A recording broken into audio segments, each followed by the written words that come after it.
Hey guys, so this week I've got you a video of just me and a couple of friends talking down at uni parks, and we're talking about our experience so far of what it's like at university compared to school. In the video we actually explain all the different schools we come from. I didn't actually mention in the video, but I went to a 2-state comprehensive for my sixth form education, one in year 12 which was quite bad and then I moved to another state comprehensive around the corner for year 13 and that was really good. We mention our school name just because I thought it may interest you. That's what I would have wanted to know perhaps whilst I was an applicant, but when we're here I don't actually think it makes a difference at all. I didn't actually know any of my friends' schools before I asked them during this video. Hopefully you'll see that through this.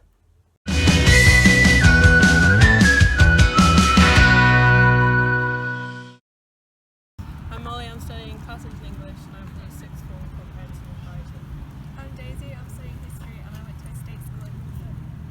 I'm BJ, I'm studying physics and I went to a state school in Northamptonshire. I'm Lily, I'm studying chemistry and I went to a private school in Oxford. And I did IB. So one thing I've noticed coming from IB to doing a science at university is there is a reduction in contact time compared to being at school. But I think, like, you said a reduction in contact time, but you still have, what, like 25 hours? 25 hours, yeah. I have 6, and you have 7 and a fortnight. Yeah.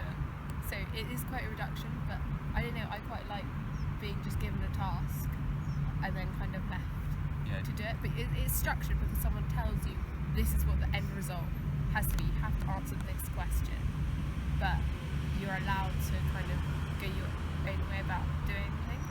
Yeah, and they don't tell you how to actually do anything.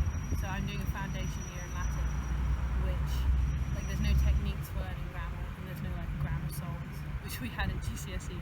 So you just have to kind of work out how you do it yourself, but you do know what you're working towards. For something like history, where you have to write essays, because your essays don't actually go towards your final degree, you can be quite innovative and experiment with different structures and different arguments and interpretations, and that's something you don't have much scope for at A-level or IB, as far as I know, so that's definitely an advantage. Yeah, I also find the contact hours are very different. So for me, in like some of the maths lectures, you can sit there and just haven't a clue what's going on. You can just stare and make notes and just none of it goes in, which you kind of just are expected to take notes and then go away and learn yourself, whereas A-level is more, you do your learning in the classroom complemented by somewhere else. Tutorials, I found it very like being back at school, but the classes are very small. So during IB I had classes of 2 people, classes of 3 people, so that is really similar to a tutorial. But I did still find it quite daunting the first time. You sort of get used to sort of treating it like it's a class, but it's just you have to be far more interactive in it than you would. It's just a lesson.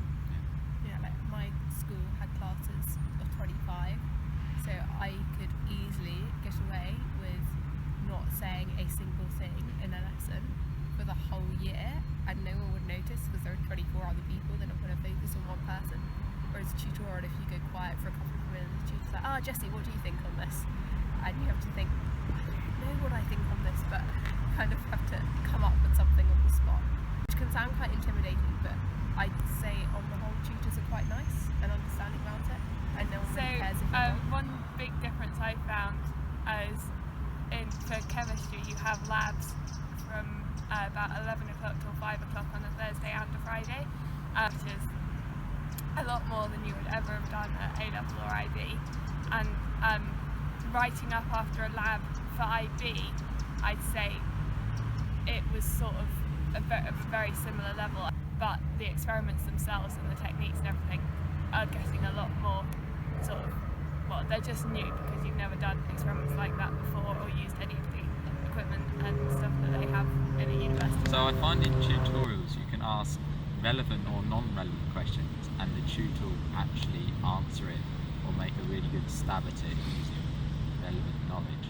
But like that's so much different compared to A-level. You might ask a question, they'll go, I will find that out for you, and then never get back to you.